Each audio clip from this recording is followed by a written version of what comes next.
Bom dia, meu querido ouvinte, você que está me acompanhando nesse momento pelo canal IBE Fortaleza ou demais redes sociais. Aqui é a pastora Betinha, da Igreja Batista Esperança, e hoje vamos refletir sobre algumas recomendações de Paulo à Igreja da Tessalônica, que também é uma recomendação para cada um de nós, a Igreja do Senhor. E como povo de Deus, a palavra é apropriada para o nosso dia a dia, para a nossa prática de vida cristã e também para os nossos relacionamentos diários. São 3 princípios eternos que estão em 1 Tessalonicenses capítulo 5, versículo 16 até o versículo 18, que nos diz assim: Alegrem-se sempre, orem continuamente e deem graças em todas as circunstâncias, pois esta é a vontade de Deus para vocês em Cristo Jesus. Essas exortações referem-se à vida íntima do cristão, sua relação pessoal com o Senhor Jesus. Essas 3 atitudes deveriam estar presentes na vida de todos os cristãos. A alegria, no versículo 16, a oração, no versículo 17, e ações de graças, no versículo 18. Os tessalonicenses estavam aparentemente sob forte perseguição dos judaizantes.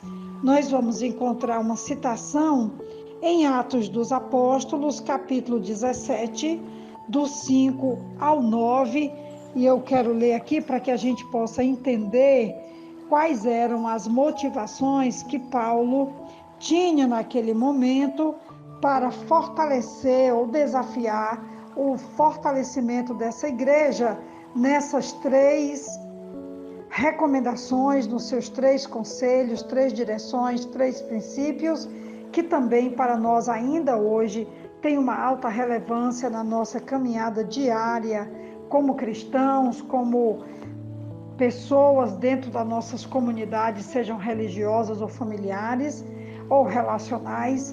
São 3 princípios, 3 conselhos, 3 direções que sim, ainda hoje podem fazer uma tremenda diferença na nossa vida.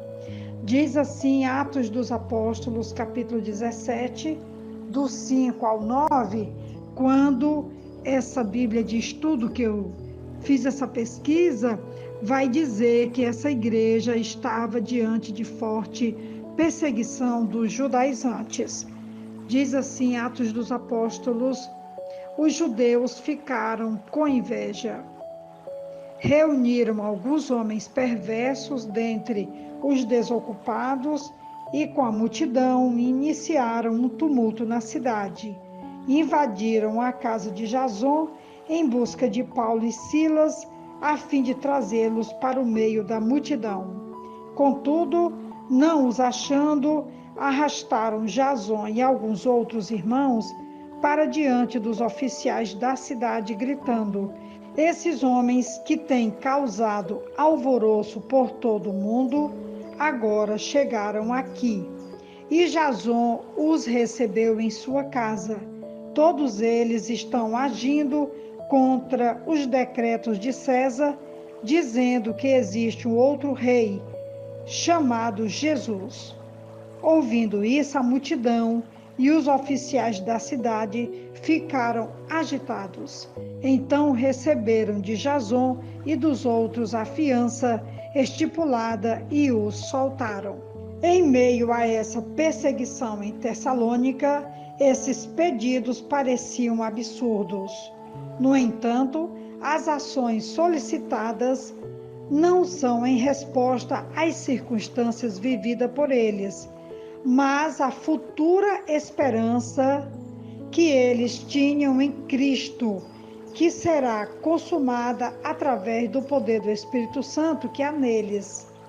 2 coisas deveriam capacitar os cristãos a dar graças em todas as circunstâncias: ver um fim proveitoso em toda provação e ter uma percepção íntima de alegria e paz que provém do Pai. Diante dessa explicação inicial, quando essa igreja está passando por essa tribulação, por essa perseguição, então esses 3 princípios de que eles deveriam manter a alegria, a oração e a ação de graças, ela cai tão bem nos dias de hoje, porque a igreja que caminha, a igreja que luta, que persevera, aguardando a volta do Senhor Jesus, ela sempre é uma igreja perseguida, no sentido de que ela se mantém fiel aos princípios da palavra e também a esperança de um retorno de Jesus para resgatar a sua igreja, para que a sua igreja seja levada de volta para a eternidade com ele. Então, nesse sentido, a igreja ainda hoje passa por sua luta diária, a sua peleja diária, e esses 3 conselhos são, sim, conselhos preciosos que fortalecem a igreja e que também nos ajudam a manter a alegria enquanto aguardamos a volta de Jesus. O regozijo, a alegria, pode ser uma experiência constante do cristão, mesmo nas circunstâncias mais adversas, porque Cristo é a fonte e o motivo de sua alegria e está no controle de todas as circunstâncias.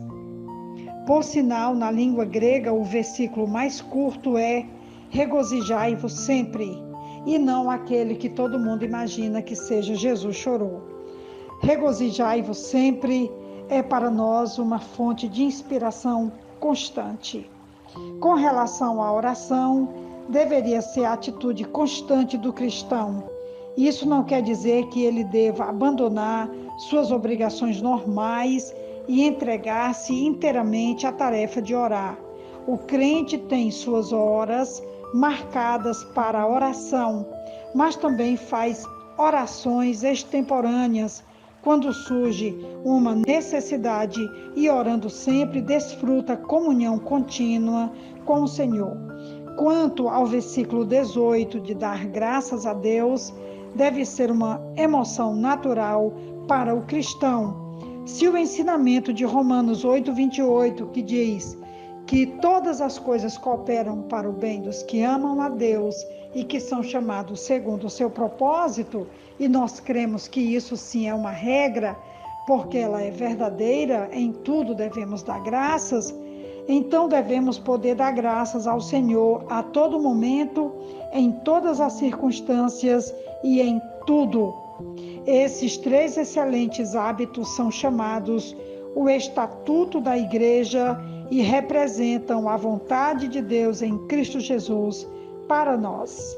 Lembrando ainda que a expressão em Cristo Jesus lembra-nos de que foram essas as coisas que ele ensinou durante o seu ministério terreno e que sua vida ilustra muito bem essas lições que ele ensinava, vivia e que ele nos deixa como um legado, como uma direção, um caminho para agradarmos a Deus e na nossa condução diária glorificarmos a Ele em toda e qualquer circunstância.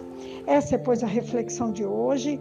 Que Deus nos ajude e que essa orientação de Paulo à Igreja da Tessalônica seja para nós também uma direção para a nossa vida e os nossos dias. Que Deus nos abençoe. Um grande abraço.